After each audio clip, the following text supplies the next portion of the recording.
online, it helps us justify doing our online programs. They only take about 1 or 2 minutes, so we thank you for filling that out. All right, Paul. Paul Winsky will be presenting, and we're ready for you, Paul. Okay, thank you very much, Brandy, for that introduction. And just a quick note for Brandy and Julie and Susan, just keep an eye on the lobby because sometimes we have some people coming in a little bit late, so you can admit them. So since I'm getting started here, I will focus on that presentation. So here we go. So I'm going to give you an update on some of the trialing that we've been doing. And this is right now that it's focused on ornamental plants. Predominantly annuals, some perennials. There's a couple shrubs in there. And just give you an idea of some of the work that we're doing and how that information, this is allowing us a good opportunity to get that information out to the public. First off, none of this information, none of these trials would have happened without the help of the Harris County Master Gardeners. So a big thank you. This group, I'm not listing names because I know I would forget somebody, but these trials are encompassing things that we did at Bear Creek while we were still there, and also now what's going on down at Precinct 2, the Genoa Friendship Garden. So without this team, none of this work would have gotten done. They make my job easier. They're a great group of folks to work with, and I truly appreciate everything that they do in order to help these trials and demonstrations to occur. So, why do we trial? All right. So there's two things we want to evaluate. We want to evaluate the genetics. All right. We want to evaluate the plants. And in bedding plants, as you can see here, here's a row of lantana. We're looking for flower production. We're looking for uniformity. We're looking for disease resistance, pest resistance. We're looking for drought tolerance. So you can see in this line here, these guys aren't looking so good. But this line here, that's what we want to see. And when we talk about series, okay, you'll see in most series you're going to have multiple colors within that series. So one of the things that we look for and that I look for is uniformity within a color. So say there's a red and a yellow snapdragon and they're both in the Snaptastic series. I want to make sure that not only within the reds and the yellows they're uniform, but for that whole series, whether it's red, yellow, white, pink, they should all look uniform also across the colors. And that is a key, especially for if you're a landscaper, even a homeowner, you're going to want the nice uniformity in your beds. And you want to make sure that if I'm buying Snaptastic Red or Snaptastic Yellow, that they're going to work well together. I don't want one being 12 inches tall and the other one only being 4 inches. The uniformity in height should be there. And then the other key is our environment. All right. Growing here in Texas is difficult. Gardening can be difficult. We can go from extremes with our heat. We can have drought. We can have rains. We can have hurricanes, you name it. We've even every now and then, I've been here 20 years, we had a couple snowfalls. So, we want to see how that environment influences the genetics of these plants. So we can be able to find what the best ones are. We can give those recommendations not only to the homeowner, and they're going to be successful, but we need to let that information out or let the growers know these are varieties that perform well, and then the landscapers know that these are varieties that perform well. So this is how the goal of this is to make sure that genetics will work in our environment and everyone's going to be successful. So the first one I wanted to talk about, and this is one we did several years back. You can see this is still at Bear Creek, but I felt it was timely because, our cool season is going to get here, hopefully soon. And we did this tulip trial several years back, but tulips are very easy to grow. down here. If as long as you're purchasing pre-cooled tulips, and most of the tulips that would come in, or if you ordered them online, they will come in pre-cooled, which means they basically they've been cooled, they've been tricked to thinking they've been vernalized, and they're ready to go. So and it's a pretty easy crop to grow. So you can have this wow factor basically within a 10-week period. And here was the schedule that we used. They were planted on week 3, which would be the 3rd week of January. So the bulbs came in pre-cooled. About week 6, so 3 weeks later, we started to see soil break. So the shoots were starting to break through. We saw our first bloom color in week 9, so that was 6 weeks later. We had peak flowering at about peak color about week 11, and then by week 13, they were done. It's a quick crop. It's a quick turnaround. These bulbs will not perennialize because of our temperatures, so it's a one-shot deal. So you've got to weigh the question or the idea of does it make sense? Is the price right to get the wow of these tulips in order to get the wow factor?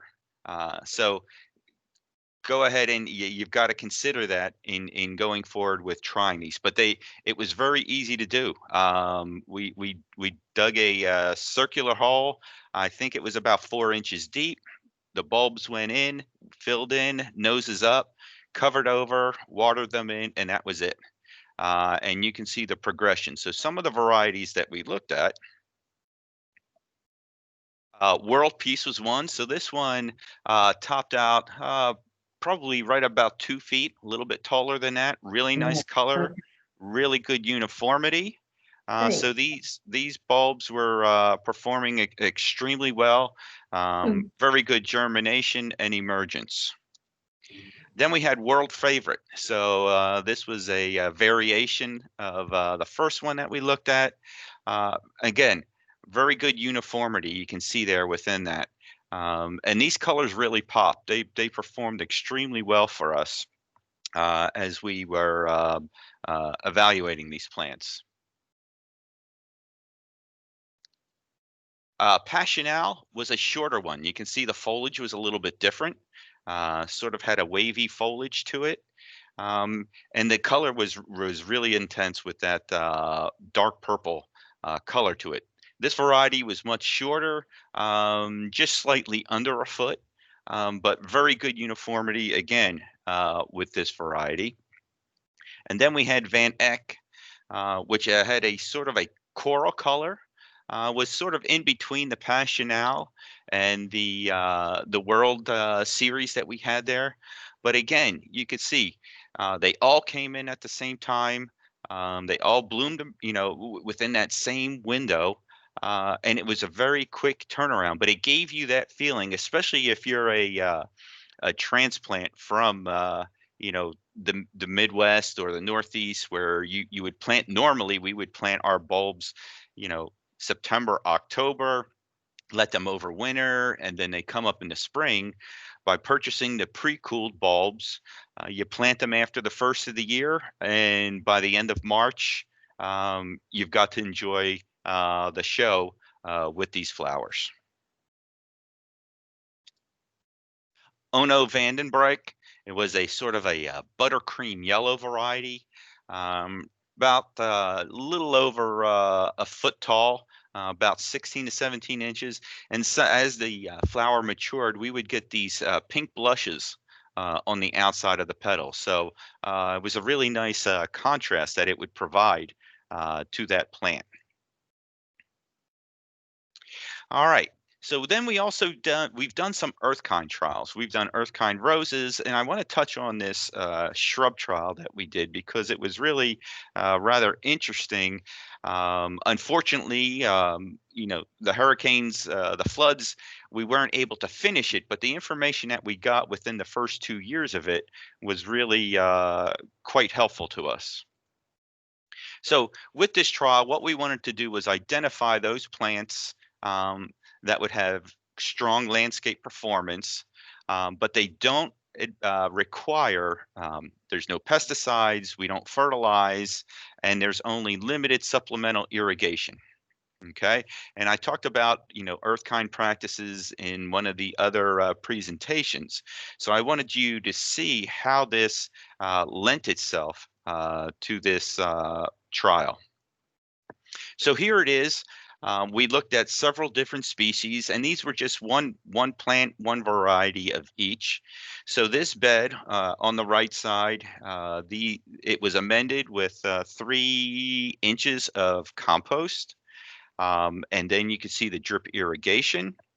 So plants were planted, they were spaced out properly, drip irrigation was in, and then all we did was covered with a 3-inch layer of mulch. And this was right out of the back of the tree service. This was rough cut, non-composted, rough mulch. And so you can see how nice and clean that looks once it is in and established.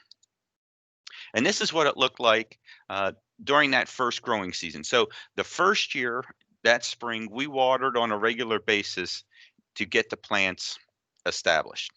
In the second year, water was cut off and only applied as needed. And we'll take a look at that. But you could see we had Himalaya, Tacoma, there's Budleias here. We had some hydrangeas along the backside. So we had a hodgepodge of different varieties. These plants were donated by different nurseries to allow us to see how they would perform under the Earthkind practices. Now, here's some of the data from 2015. So back in April of that year, we took the plant area, the height by the width, to give us what the overall, what we were starting with. And then in November, we did the same thing. Now you could see we did lose one. So Purple Pixie died off on us. And then here's the change and then the percent change. So in all but one case, it was positive. We saw positive growth. And like I said, there's no fertilizer, no spraying. It was just that initial compost add, mulched, and then very little water. And we'll see that here in this next slide. So in 2015, we had 70 inches of rain that year. You can see as we come through February, May, we were pretty good. The only month that we had to irrigate those plants was in July, and it was for 2 days, July 17th and July 29th. And each of those ran for a cycle of 40 minutes, and then that was it. There was no other water applied to that trial, to those plants for that entire year. So by incorporating this Earthkind trial, these Earthkind practices, you can really minimize the amount of water, you limit pesticide, you limit fungicide, all of that pretty much goes away. And I'm sure if we had gotten another year out of that, we probably, depending on what the overall rainfall for 2016 would have been, I bet you I felt that we probably would not have had to water or irrigate any supplemental water in that year, because that root system would have been so well developed. The mulch would have helped maintain that moisture, and those root systems would have been able to cope with whatever we had to deal with. So the Earthkind practices work extremely well. And this just is a brief picture of how well it does work. Okay, so I talked about the Master Gardeners and Genoa Friendship Gardens. They are located in Precinct 2. There's the address, 1202 Genoa Red Bluff Road. They are open on Mondays and Wednesday mornings. All right. And so I would say this is probably our 3rd year with the trial gardens, with the flower gardens there. We had the orchard, we had the vegetable beds and things like that. But now we put these beds in. Basically, we lost Bear Creek. We needed a place to go. They had some space, and they said, let's go for it. So the team there, we laid it out, and lo and behold, we were able to get 5 beds in there. And so what we're going to look at now is some of the highlights of those trials. We'll get a good idea of some of the plants that we're working with, and the ones that performed very well. One of the ones that performed well for us is this Salvia. This is Summer Jewel. This is white. It's an All-American selection. In the landscape, it topped out at about 15 to 20 inches.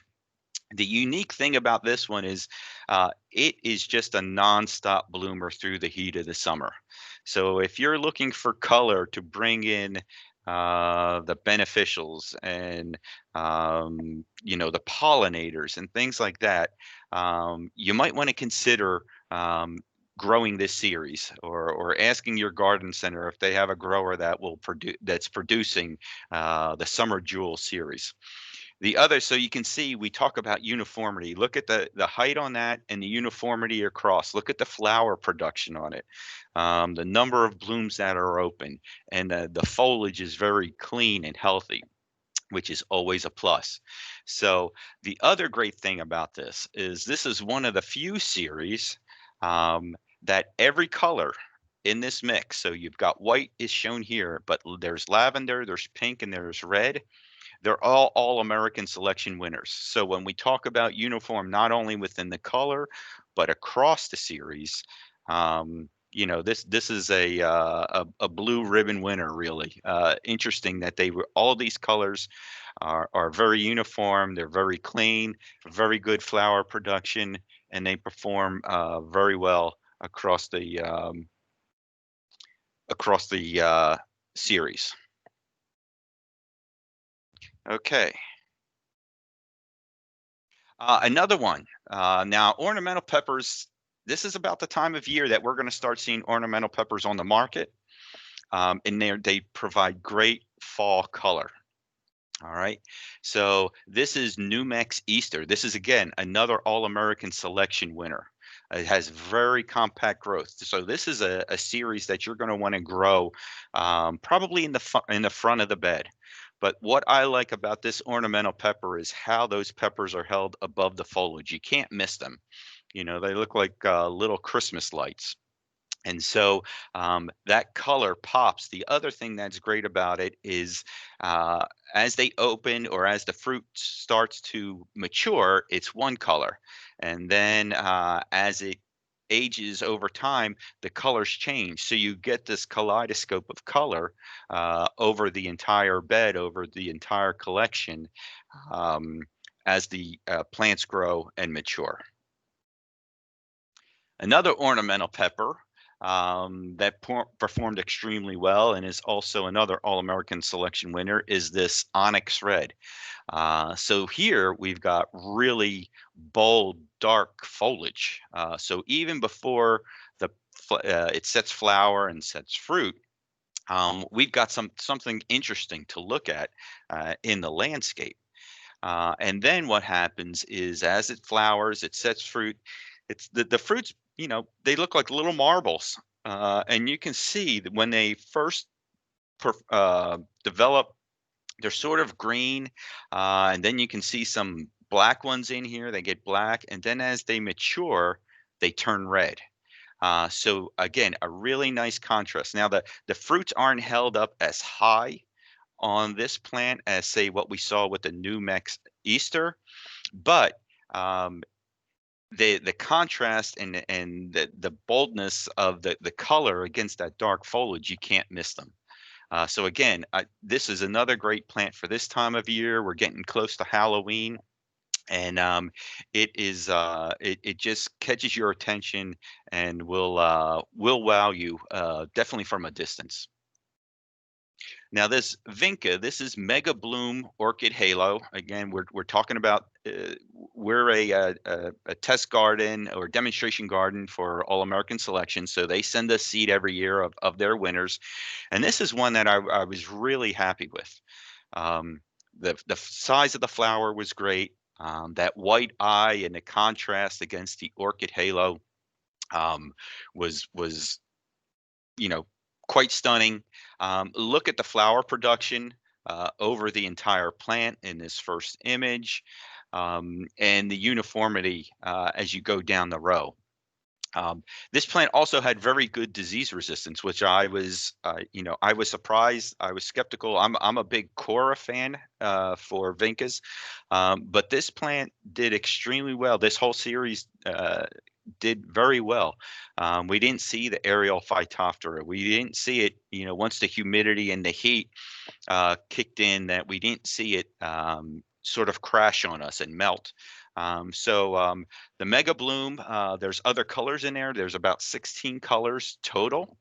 And then they have another series called Mega Flow, which is a cascading series. So if you want to use it in hanging baskets, combination planters, or even if you have a raised bed that has a stone wall, the cascading form will go ahead and cascade over top. So it gives you a nice look with the same type of flower production. Now we're talking about a canna. Now this canna is grown from seed. A lot of the cannas in the industry are done by division or tissue culture, but this is a seed series, and this is South Pacific Orange. And I was really impressed. In the past, there had been some seed varieties out, but their germination was very hit or miss. With this variety, we had very good germination and really good overall growth. Now you can see there's some damage in there, and that was probably the only negative we saw in this plant in this initial growing season. But the flower production was great, the color was good, and the uniformity was good. So we kept one section of this, or a few plants of this, in one of the beds. And it has perennialized for us, just like we would expect, but it hasn't gotten taller. So the genetics are there that this is what I would consider a mid-size or dwarf type of canna, because, some cannas can get as tall as 6-7 feet. But this maintains that, consistent 28 to 36 inch height in the landscape.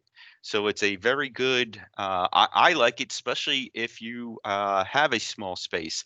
You can even grow this in a container, and it's going to look good. It's going to give you something, that tropical feel, but also an upright vertical look. Now this Dianthus, this is a jolt, and it's an interspecific hybrid. So what do we mean by that? An interspecific hybrid, it's two different species. So Dianthus is the name. And there's different species out there. So this one has Dianthus barbatus in it, and if you remember Sweet Williams, that is Dianthus barbatus, and Sweet William has a nice fragrance. So this has some barbatus in it, and it's got something else. I don't know. The breeding company knows, but the great thing about this is this plant, most Dianthus will only bloom, say, in the cooler seasons for us. Once the heat comes, Dianthus aren't real happy. They'll stick around, but they won't, be overexcited about what's going on.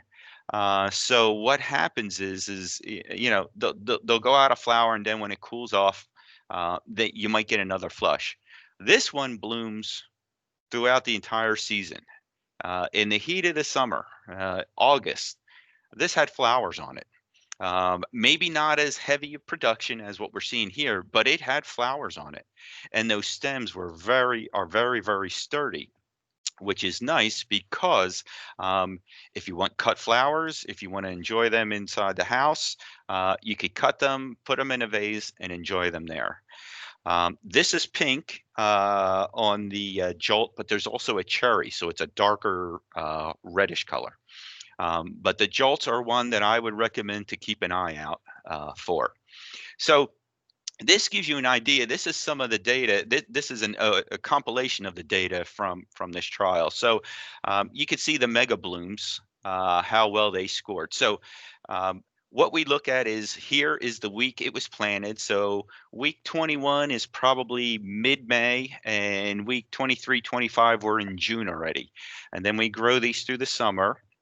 And then the team, we usually have two-person teams. They go out every 2 weeks and they score, and they look for uniformity. They look for flower production, uh, and it's scored on a scale of 1 to 5. We've now switched to 1 to 10, but it's scored on 1 through 5. So 3 would be average. We sort of start at 3, and then what makes it tick up above a 3, or what are we seeing that maybe it drops below a 3, that we might have some reservations with that plant. So you can see, in general, these plants scored extremely well. And the only knock on that South Pacific was it did have some insect damage to it. So it was knocked down a little bit. But overall, all of these plants that are listed here, I would feel confident in recommending them to anybody, because we know that they performed extremely well in this trial. So this is the type of data and what we're looking at in order to come up with these scores for these plants. Some other highlights. Now we're talking about a perennial here. This is Phlox. It's fashionably early crystal, and it's a very early bloomer. This was the first year, but it has overwintered. It's come back. It's blooming for us. The thing I like about this, and I've been highly impressed, is that I'm not seeing powdery mildew on this. Other varieties, when I've trialed them in previous years and at previous jobs, we've always run into various issues with powdery mildew on these. And this one doesn't. I have not seen it. The foliage always looks healthy. The flower production is good. This is early spring, and it starts blooming quite early. So if you're looking for a phlox and you want to mix in some perennials into your bed, fashionably early crystal is one I would recommend. Now we've got, if you like petunias, and petunias do well in the cool season, here's another All-American Selection winner, and this is Tidal Wave Red Velour. And you can see the growth on this. Now, the Waves, the Wave series was the first to come out, and then what they did was they expanded that line as it went on. So we have tidal waves, we have shock waves, we have easy waves. The tidal waves are the largest of the group. So they can get as tall as 24 inches. And you can see in this lower image, how tall those plants are getting. And the spread on those plants are probably going to get at least 3 to 4 feet wide. So if you have to cover a large area, these tidal waves for the cool season perform extremely well. You can see the flower production on it. It's over the entire plant, which is great. I remember when the first plants of these came out, and then when they bloomed, it looked like a donut. They only bloomed around the edge or the perimeter of the plant. The middle was all green. So you could see how the breeders over time have improved it, so it's blooming over the entire plant. So red velour is a great plant. I would say it's an early season up until about April-ish, May, depending on how hot we get, how early. And then it gets a little rough, and it's time to switch out to your summer color plants. Coleus was a lot of fun when we looked at it. We did them in shade. We did them in full sun. This was in the sun area. There's 4 varieties here. This dark purple one, almost like Merlot, was Vino. This is Electric Lime. Then we have Coleosaurus, and then we have Redhead. And Coleus has really come a long way. There's a lot of excitement with Coleus because you can do a lot of things with it. You can use it in a bedding plant situation like this. You can use it in combination planters. You can just grow it in a container by itself as a standalone because of the size and the color that there is now. The other thing that we're seeing with a lot of the Coleus now is they aren't setting flower, which is nice. Especially, if you don't mind deadheading and going and pinching out the flowers, because the flowers are really pretty insignificant on Coleus. You're growing it for that foliage. So if you're a landscaper and you've got large beds and you're maintaining, if you don't have to spend time getting in there and pinching out the flower spikes, that's great because lower maintenance, lower handling, you can be doing things that are more important. Um, and it just makes life a lot easier. So these plants, there's a lot of very good colors out there, and there's always new varieties that are coming out. So keep an eye on Coleus in general, but these four were were some of the four that just those colors just really popped. And I think, for this time of year, you could see a combination of just these four, in a large planter would be quite eye catching. So there's a lot of interesting things going on with Coleus. All right, another perennial, and this one has really, in early spring, this one just really pops. If you were driving by at 50 miles an hour, you would notice the color and contrast with this plant. This is Acetum. It's called lemon coral. And in the lower picture, you can see this is second year growth. So you can see how it fills in this bed rather nicely. It looks like a, chartreuse carpet. Um, and here's an up close so you can see the texture. But look how it works. This is this past cool season. So these are violas.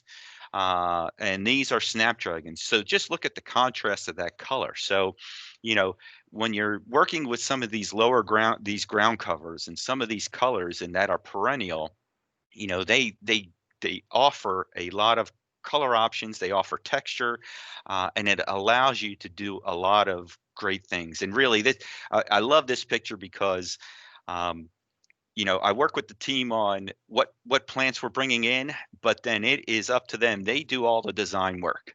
And so, my hat goes off to the master gardeners with regard to the design work out there because they just make the colors work. They pop. This is a Crepe Myrtle, a Lagostromia that I'm going to talk about in a little bit, but that dark foliage, even the dark foliage on that Crepe Myrtle, pops underneath that sea of coral, lemon coral. So they just do an excellent job with the layout on these trials. This is something that we've got out there now. This is a celosia, and it's part of the Soul series, and this is Gecko Green. And this one, it does set flower, but we're really growing this one more for the foliage. It's almost like something to maybe a complement or something that you could grow for its foliage as opposed to instead of growing Coleus. So it adds an interesting color, an interesting texture. In the landscape, it's about 14 inches, I would say. But it's really interesting how the new growth has more green in it, maybe a burgundy edge, and then as it matures, the foliage just gets darker and darker. So depending on the time of day, how the light hits it, or how old that plant is, it's going to look different. So it's a really interesting plant. So this is one that will probably be on the market next year. Um, it's a new variety. We got some trial seeds, so I would look at this if this is something that catches your eye. This Gecko Green, the Soul series, might be something you might want to give it a try. And then there's another one. So this one's called Lizard Leaf. So look in these two images. One is, full sun right on, and that burgundy foliage just, lights up. And then when you see it where there's some shading, it takes on a whole new look. which is really interesting. So it's got that burgundy maroon foliage. Again, these are in full sun. So you can see these plants are holding up in the heat, performing extremely well. And I would say they're in that on our end, they're probably closer to 16 to 18 inches as they mature out. They are starting to set some flower, so I am starting to see some flower, and I think that's because we're starting to go into shorter days, and we're starting to see that flower production occur. But I've been really surprised at how well these plants are doing. I wasn't sure of a celosia grown for its foliage, how well it was going to perform. Here's that Lagerstromi I talked about. This is cherry mocha. It's part of the barista collection. It's got burgundy foliage. Now it's not as dark and rich as say some of the, the black diamonds and things like that. But the great thing about this is its dense compact habit. This plant has been in the ground for 2 years, and if it's 3 feet, that's probably about it, and it's not going to get much wider. So if you got a patio home and you want a crepe myrtle, you like the flowers, this is a series or one that you might want to consider. Um, the flower production is nice. It's held above the foliage. It's got a great contrast to it. And there are other colors in this series. There's 8 different colors in this series. It's all in that barista collection. They've got some really creative names with it. But this is one, again, for smaller areas, even in a large container, this would look nice on an entryway or a patio if you want to have that crepe myrtle look. The Zinnia Zesty was one that we looked at last year. It was a new series that came out and is available now. These are full double flowers. And you can look at the flower power on these. This is a little bit taller, so it's not like the shorter ones. You can see they had to stake them a little bit just to keep them upright. It's one that you could cut as a cut flower if you needed it. It topped out anywhere in that 18 to 24-inch range, and the colors were really vibrant. I think we had all the colors. We had fuchsia, we had pink, scarlet, and the white. And the white I really liked because, whites are usually hit or miss, but the contrast of the flower against that healthy dark green foliage really did set it off. So if you're looking to try a different zinnia, again, great plant for the heat of the summer, brings in the pollinators, beneficial insects. The Zesties are a series that you might want to consider. Now, on another perennial here, this is Nymphophia, red hot pokers, common name, and this is part of the Pyromania collection. All right, so some great marketing names here. Landscape height, probably about 3 feet. Now, the flower spikes will get taller, but when we talk about that foliage that gives you that grass-like foliage, it's probably about 2.5 to 3 feet. Nymphophia are deer and rabbit resistant. So depending on where you are, if you have any issues with that, this is a plant you might want to consider. It is a perennial, native to South Africa, but the flower production on this is just incredible. So here's Flashpoint. So it sort of has that chartreuse look, and then as they mature, they turn yellow, and then they turn to white, and then here's Backdraft, where the lower flowers will have a yellow color, and then we've got orange. So they did an excellent naming this series and this collection. And I've been really happy how they make it through the heat of the summer. They keep going. You'll get sporadic flowering throughout the summer, but again, in the spring and early summer, we get very good flower production. So it's a great perennial to consider in the landscape. This past year for the cool season, we looked at a lot of violas in the Penny series. This is Penny Blue. Really good flower power, and this is one of those plants that you either the question is, do you do violas, do you do pansies? Pansies have larger flowers, maybe not as many. Violas are smaller flower but very good flower production. As you can see in this series, there's roughly 37 colors and mixes. And so the seed companies do a nice job where they'll have the winter mix, or they'll have the Beaconsfield mix, and it'll be a combination of 3 or 4 colors. So you don't have to buy the individual colors. You can just buy that mix, and you get the colors that you need. They work extremely well. Violas, I would say, they're going to be in the front of the bed since they are low growers. They're not very tall. I know they will start to hit the market here soon. I think planting them in October, November is much better, because of how long our heat sticks around. But then once they are in the ground through March, maybe early April, you'll have flowers on them. So violas are I can't say enough of positives about them, and they just perform extremely well. And I do like this penny series. All right, so that gets us to the end. I am, let's see, let me take a look at the questions if there's any in here. Any mealy bugs on the salvia? Larry asked. We did not see any, and it was pretty clean. No major issues with it. Ornamental peppers, yes, Cheryl, full sun, absolutely, because that color on those peppers will come out even better. The contrast will do much better. How do bees respond to zinnias? I've got some at the house now. I see them working them every now and then. I see a lot of bumblebees on them more than the honeybees. I guess I've got more bumblebees in my area, but I see them working them on a regular basis. Can we pinch the blooms on the celosia to maintain the foliage production? Carolyn, go for it. Give it a shot. Carolyn is one of our master gardeners. In fact, I pinched the one at my house to see how it would perform. And so I'm waiting to see. I just did it recently, but we've got enough of plants out there. You can pinch the tops out just to see if we trick it to continue to produce that foliage and not go into a flowering state. Okay. What plants from GFG grow well in the shade? Wendy, that's where we're at there, and I'm sure you're aware.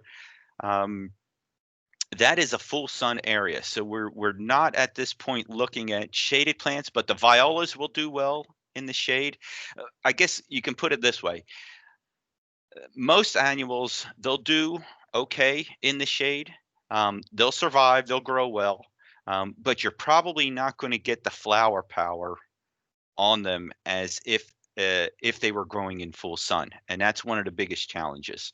So you'll get some flower production on them, but it's not going to be the same as if, say, it was getting, if it could get morning sun or afternoon sun, at least a decent amount. If we're talking deep shade, will it bloom? Yes, but you're not going to get the flower production that you would expect. So that's why maybe trying some of the Coleus or things like that you can grow in the shade, you'll get that color pop, and you won't have to worry about diminished flower production because you're not growing it for the flowers. Okay. Let's see. I don't think I'm seeing anything else.